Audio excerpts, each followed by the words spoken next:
Hey everyone, Mr. Mom Collectibles. I am back. This is a little quick review of the Days of Futures Past Hot Toys Wolverine. I already unboxed the figure, so you're not going to see a complete unboxing of this. This is the standard version. I didn't spring for the deluxe, just wasn't necessary for me in terms of the money and the diorama. If you do want to check out reviews, full unboxings, there's a bunch of them on YouTube. This is just me unboxing the figure already and just kind of giving my thoughts on it as I kind of pan around and just kind of share, you see my thought process of this figure because I'm definitely torn on it. Like I said, this is the standard, as you can see there. It does have, the name correctly spelt on it. So I really didn't see a lot of reviews of just the basic. Everything was the deluxe, and obviously that had that nameplate issue, which has been rectified. But this is the basic for anyone who hasn't received it. It does have the Wolverine spelt right. And that being said, I did have one issue, which is, fault on the collector. In this hand right here, one of the bone claws is slightly broken off. It's my fault. The holes in the hands were actually slightly smaller than the pegs. And so when I heated them up and just, those bone claws are extremely fragile. They're long, sharp, and they're fragile. So even with them kind of softened up, I unfortunately did kind of break one off slightly. It hasn't been touched. Like, even if you look at the figure now, you can't tell that it's broken, but one of them is. So I might repair that a little bit later. But it's a cool looking figure. It's my first civilian looked figure, if that makes sense. I don't have a figure that's like in civilian clothes, like a shirt, jacket, and jeans. Everything else is like in superhero costumes. So it's definitely going to add a different dimension to my collection. And it is my first Wolverine figure. I missed out on all previous versions of him. And Days of Futures Past is my favorite X-Men movie. So it's checking off a lot of like fandom boxes. But I gotta say, like, there's a couple things that do still irritate me about this figure.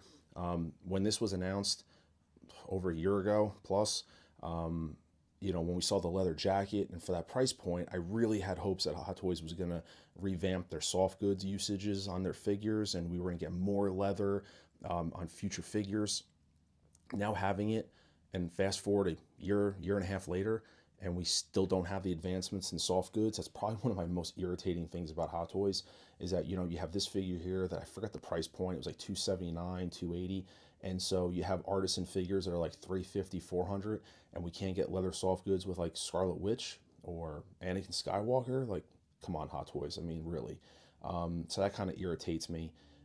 And then the other thing is, I'm really trying not to be, too negative about it, but this sculpt definitely, it's definitely not as strong as what the prototype was.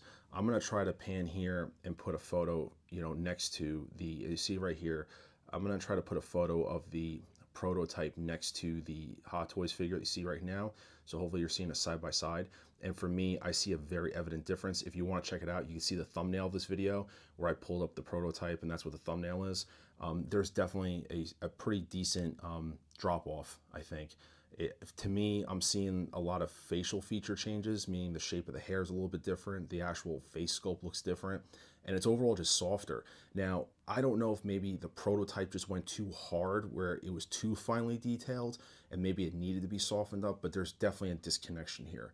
And then it makes me think about future sculpts like the Tony, the Iron Man Mark 6, where that one is like, it felt really super detailed, where even if it's softened up, I mean, it might have a pretty decent drop off. I thought the prototype for this figure was perfect. I didn't think the prototype needed to change. Now, obviously, sometimes changes happen just due to mass production. I totally understand that. But this is, for me, I saw a pretty significant drop off. Does it look like Hugh Jackman? Of course it does. I'm just saying, from what it was to what it is, there's for me, a noticeable drop off in the sculpt itself. Overall, I'm happy with the figure. If I had gotten the deluxe version, I would have been pretty pissed because I would have spent extra money and I would have been using a display. And why do I say that? Like, I had the opportunity to pre-order this. I missed out on it originally from Sideshow, and so I was able to pick this one up, and they had the regular available. If I only had the option of getting the deluxe at the time, I would have pre-ordered it because I wanted the figure. But now getting it in hand, I'm glad I really kind of spent minimal amount of money on it. I think it'll still look good on the shelf, especially if we get more Hugh Jackman figures down the road, especially from Deadpool 3. But like I said, this is my one and only figure. I'm really glad I spent the minimal amount of money on it that I could have. That's probably the best way to put it. To be honest, I'm going to have to see how it is on the shelf after a couple days.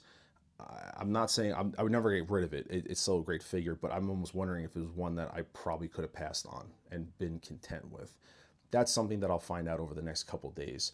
I don't want to chew it up too much, but I am right now happy that I have it. But probably, like I said, when I look at figure, like when I get new figures, I usually spend a couple days with them, and I'll kind of see how I react to it. Maybe tomorrow when I sleep on it, wake up and see. Like I said, it could have been something that I passed on. I mean, at the time, I definitely pre-ordered this for the reason of, we didn't think we'd get another Hugh Jackman figure, and now look at, now we could potentially get a couple of them from Deadpool. But like I said, I'm just giving you my thought process behind this. I'm right now. I'm happy that I have it, but I'm not over the moon about it. Not ecstatic about it. My expectations were higher than what they are right now. Put it that way. I was definitely a little more excited about it, and when I got it, I'm just kind of like, okay. Hopefully when I unbox, I have this here sitting here. This is the deluxe Green Goblin. That will probably pick me up a little bit. That'll be the next one I open up. I do have the regular Goblin already, so I kind of know what I'm going to get with this one. But like I said, I just wanted to give you guys my unboxing thoughts on this figure when I'm checking it out on the display. As you can see here, I'm going to put him in line and take a look. Like I said, the quality, the leather jacket's great. It's really awesome. It's cool to see genuine leather on it.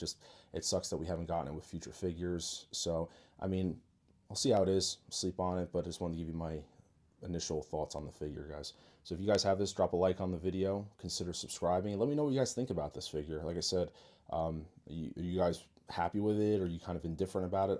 I'm a little more indifferent. That's where I'm standing. My gauge is indifferent.